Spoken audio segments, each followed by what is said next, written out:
शिक्षा विभाग में नए सत्र 2022-2023 की शुरुआत हो चुकी है और इस शुरुआत के साथ ही कुछ सालों दर्पण पर आपको कुछ ऑनलाइन कार्य करने ज़रूरी है।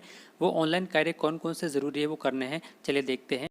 साला दर्पण पर जो सबसे पहला काम है वो पहला कार्य ये है कि आप लोगों को स्टूडेंट को प्रमोट करना है। सभी कक्षा के सभी विद्यार्थियों को आपको प्रमोट करना है। तो प्रमोट किस प्रकार से हम करेंगे, सबसे पहले आपको विद्यार्थी वाला जो टैब है इस टैब को ओपन करना है। ओपन करने के बाद में यहाँ नीचे देखिए रिजल्ट और प्रमोशन, इस वाले ऑप्शन पर आपको क्लिक करना है। इस पर आप जब क्लिक करेंगे तो आपके सामने शाला दर्पण का एक नया पेज खुलेगा और इस पेज पे आपको प्रमोशन करने का ऑप्शन मिलेगा। तो यहाँ पे सबसे पहले देखो इंस्ट्रक्शन दिए गए हैं। ये इंस्ट्रक्शन दिए गए हैं कि ऐसे बालक यानी कि जो विद्यालय में अनुपस्थित चल रहे थे लंबे समय थे, उनको आप लोग प्रमोट करने से पहले उनका नाम पृथक करना आपको चाहिए। यानी कि उचित मॉड्यूल से आप लोगों को प्रमोट करने से पहले उन विद्यार्थियों को पृथक करना होगा, उनका नाम पृथक करना होगा। दूसरा यहाँ पर जो इम्पोर्टेंट नोट है वो ये है कि इस मॉड्यूल्स पर आप 30 सितंबर तक ही विद्यार्थियों को प्रमोट कर सकते हैं। उसके बाद में ये जो मॉड्यूल्स हैं ये मॉड्यूल्स ऑटोमेटिक बंद हो जाएगा।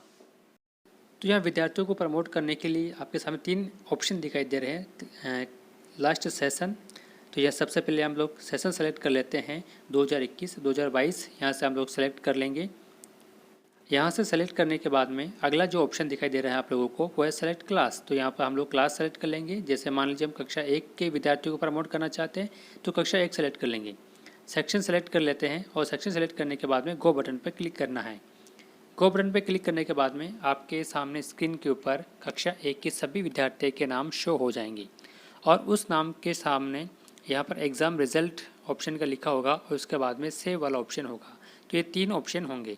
तो आप लोगों को कक्षा 1 के जो विद्यार्थी हैं उनको एक एक कर यहाँ पर प्रमोट करना होगा। तो हम लोग यहाँ पर एग्जाम्पल के लिए किसी एक बच्चे को ले लेते हैं। जैसे मान लीजिए किसी एक बच्चे को हम लोग यहाँ पर लेते हैं तो उसके सामने लिखा हुआ है प्रमोट। इस वाले ऑप्शन पर हम लोग यदि क्लिक करेंगे तो यहाँ पर 3 ऑप्शन दिखेंगे। तो सबसे पहला जो वाला जो ऑप्शन है वो प्रमोट का ऑप्शन होगा, दूसरा है रिपीट रिक्वेस्ट का ऑप्शन और तीसरा एब्सेंट का ऑप्शन।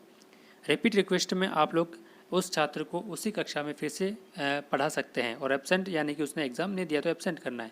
तो यहाँ पर हम लोग पहले प्रमोट करने से प्रमोट कर लेते हैं और प्रमोट करने के बाद में सेव के ऑप्शन पर क्लिक कर लेते हैं। तो यहाँ पर ओके के बटन पर क्लिक करेंगे तो इस प्रकार से आप लोग प्रमोट कर सकते हैं। शाला दर्पण पर दूसरा जो ऑनलाइन कार्य, जो इम्पोर्टेंट कार्य आप लोगों को करना है वो करना है क्लास टीचर मैपिंग का। तो क्लास टीचर मैपिंग किस प्रकार से करेंगे, सबसे पहले कार्मिक वाले टैब पर आपको क्लिक करना है। उसके बाद में यहाँ पर एक ऑप्शन दिखाई देगा आपको कक्षा अध्यापक मैपिंग। इस कक्षा अध्यापक मैपिंग वाले ऑप्शन पर आप लोग क्लिक करेंगे। इस पर क्लिक करने के बाद में आपके सामने जो होम पेज खुलेगा, इस पेज पर आपको बहुत सारे ऑप्शन दिखाई देंगे। इस वाले ऑप्शन में से हमको क्लास टीचर मैपिंग करनी है तो क्लास टीचर सेलेक्ट करना होगा। तो यहाँ पर देखिए सारी क्लासें लिखी हुई हैं 1 से लगाकर 12 तक, लेकिन यहाँ पर एक कक्षा 1 दिखाई नहीं दे रही है क्योंकि अभी तक यहाँ पर कक्षा 1 में कोई सा भी एडमिशन नहीं हुआ है। यदि किसी बच्चे का एडमिशन हो जाएगा कक्षा 1 में तो इसके सामने भी क्लास टीचर का ऑप्शन खुल जाएगा। इसी तरह से कक्षा 11 का ऑप्शन भी दिखाई नहीं दे रहेगा क्योंकि कक्षा 11 में भी किसी भी बच्चे का एडमिशन नहीं हुआ है।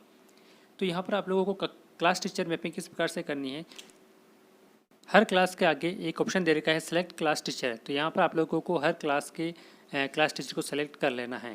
तो जैसे हम लोग यहाँ से शुरुआत कक्षा 2 का क्लास टीचर सेलेक्ट करके देख लेते हैं।